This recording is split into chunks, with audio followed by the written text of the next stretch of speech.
Hi అండి, welcome to my channel. ఈరోజు అయితే కొన్ని బ్లౌజులు వర్క్ వేసి స్టిచ్ చేసిన చూసేసేయండి. ఇది వచ్చేసి పింక్ కలర్ పైన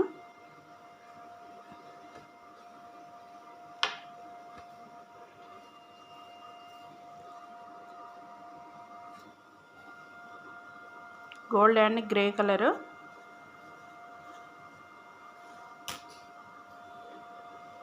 హ్యాంగింగ్స్ అయితే ఇట్లా పెట్టేసినాము.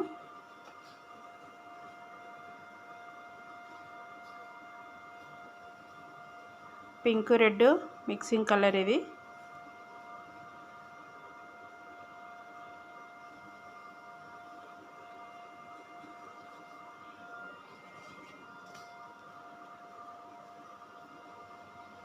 ఇది bottle green colour, gold and silver కాంబినేషన్లో ఉంది.